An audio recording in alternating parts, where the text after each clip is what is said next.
It's definitely not low effort, Dave. It's this Oh, new Weekend album, After Hours. I saw you tweeting about it. I know where you stand, and I stand with you. This is early contender for album of the year, in my opinion. fuck yeah. Easily number one of the It's year so far. as we've talked about the Weekend on this podcast. Starboy I think came out the year before we started recording. Yeah, 16. Um, First year. so we've talked about My Dear Melancholy. Mm-hmm. He's come up as we've just talked about different artists, and things he's appeared on. The You Selena mentioned, album recently. yep, and you mentioned him and House of Balloons Mhm. as one of your albums of the decade, I believe. That's correct. So we brought him up on the podcast, and where I think I don't know where you stand with Starboy. I found it pretty unremarkable in a lot of ways, Yeah, just I was definitely forgettable. higher on it than you were. Yeah, and I felt like it was him trying to you know create a more mainstream and poppy sound, get more radio play, and not It's funny really. because he already had all that off Beauty Behind the Madness, like Can't Feel My Face had already come out in a previous album. Same thing with The Hills. But Mhm. you're right. Yeah, that was like a full like dive into like pop star first, R&B later. Yeah. And then he kind of corrected back with My Dear Melancholy to like Mhm. that darker gothy type Yes. R&B Weekend. Lights off music. After Hours feels just like the perfect blending of what he was trying to go with Starboy and who he actually is as core as an artist, which is this dark goth, like Yeah.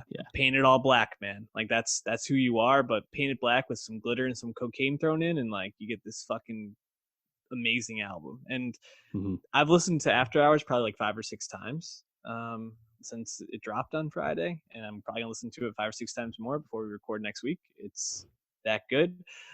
What did you like so much about it, though, Dave? Yeah, I think so I obviously I agree. I think it's fantastic. The whole presentation of the album, the sequencing is so pristine. The way the tracks are laid out, the way they flow into one another, both thematically and sonically. And it just feels like Abel is in full control, as you said, over who he is as an artist. And I think it's almost consensus already after 3 days that this is probably his best work ever. You know, because it's kind of distillation of who he is and what his music should be about. And that I think that's fucking great. There's lots of really popular, really beloved artists that I don't think have ever achieved that kind of like pure like singularity of this is exactly what you want from them.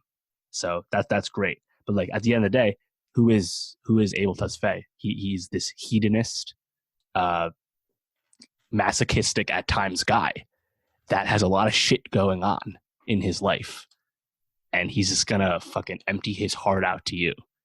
And he does that, I think, expertly on this. What's really cool about After Hours, and not that he hasn't done this before, but God, does this thing sound like you could listen to it in the 1980s? Yeah. Like, obviously, Blinding Lights, in particular, the second single off this, 500,000,000 streams on Spotify later.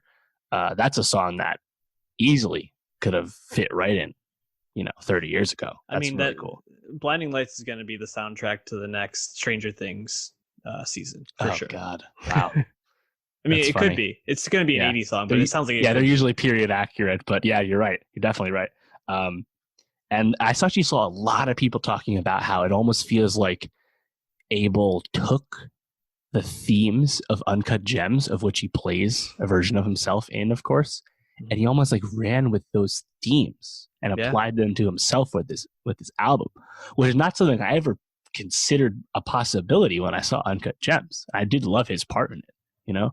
So hopefully Julia Fox shows up in one of his videos. I think the nice thing about this Weekend album is we got a few big albums coming up, but it feels like this album was rolled out exactly how he wanted still, despite the ongoing coronavirus crisis. So there's going to be more videos to come, which is cool.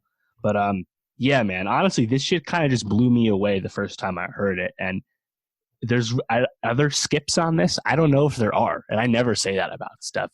It sounds fucking immaculate. To be honest, I think the only time I found myself like skipping was just by the end. Like once it hits the Repeat After Me interlude, After Hours, the title track, and Until I Bleed Out, they're pretty good. But I just love these first couple of songs. I just want to go back to them. That like middle section's fucking great. dude, basically from I mean, I think honestly the first 5 songs are great, but especially like Scared to Live, Snow Yeah. Child, Escape from LA, Heartless, and Faith, leading into Blinding Lights is Yeah. just like an Yeah. undeniable run of songs, man.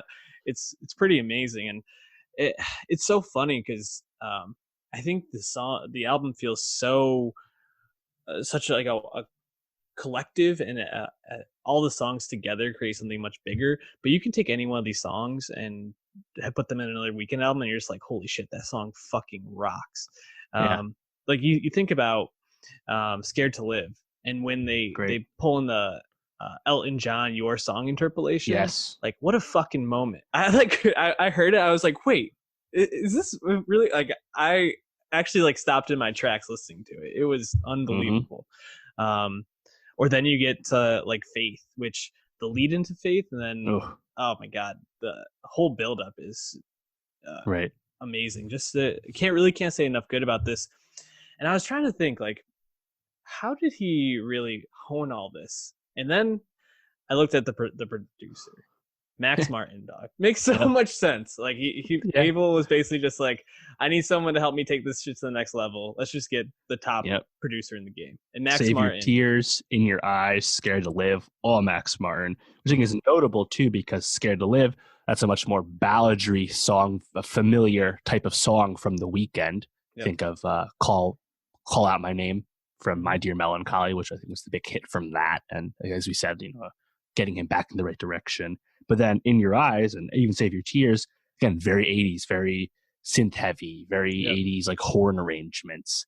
So the fact that Max Martin, again, just showing his talent, honestly, some of the best songs he's probably been involved with in a long time. And yeah, shout out Faith, man. I think that's right now is my favorite song off the album. I've definitely listened to it the most so far. What is it? The about halfway through verse 2, where he's like, "But if I OD, I want you to OD right beside me." He like hones the first OD note like an extra beat longer, and like the beat like peters out, and the drums kick back in. The rest of the beat follows back. I've like listened to that part like 30 times. It's just like my favorite piece of production I've heard in some time. So yeah, I love Faith. Yeah, the beat on Faith is so like strobe like. It really does feel like you're watching Uncut Gems, and that I think that's one of the pieces of this that I was most curious going into it, right? Because if you see the cover of the album, but also the music videos he's released so far, he's like on like a cocaine fueled trip to Vegas in a lot of it. And he's bleeding and bloodied and has a broken nose. And it makes a lot of sense that he might have taken the energy from Uncut Gems and just tried to channel that. And obviously this is a breakup album too, and an album about loneliness. Shout out Bella. Referencing a lot of his relationship with Bella Hadid throughout. But there are just so many moments on here, like Snow Child. I think this is one everybody's talking about. Maybe drops the line of the year. Yeah. Give her futuristic sex. Give her Philip K. Dick. Just fucking fire. Incredibly smart line. Yeah, I mean, Hardest to Love is like incredibly like cool, like sounding, but also upbeat at the same time. Not really sure how you mix that together. The bass on Save Your Tears is, I mean, just like takes you for a walk the whole time. The production on this album is immaculate, and you mix that with, I think, one of Abel's best vocal and it seems like most inspired and I don't know, soulful, I guess, almost like vocal performances that he's had on an album. And it all came together. And I think that's the thing that I'm like left with, is it just feels like this all came together. This is The Weeknd reaching whatever his potential was, or final form, right? And it's just really exciting to listen to. Dave, I wanted to give one more shout out to a producer that we haven't talked about yet, because Metro Boomin was on 2 of these tracks. And fucking Heartless, the beat that he came up with for that is like classic Metro. Yeah, biggest so Metro song in a minute too. Good luck for him. Also, Kevin Parker helped pen "Repeat After Me" interlude. So he definitely had some friends. I think Frank Dukes is on one of these songs as well. A shit ton of talent involved. I think it was notable that there's no big features Yep. He did just today just drop a deluxe version of this where I actually like this idea where instead of just a bunch of extra bonus tracks that you cut for a reason and then put out later for streams, these are all remixes of Nice. songs already on it. Chromatics remix of Blinding Lights, as an example. So I think that's actually cool way to do a deluxe if you want to, chase more streams. Not that the Weeknd really needs to chase any streams. This is projected to do 400,000 units, which depending on exactly how much it does, that might unseat BTS as the biggest album first week of the year so far.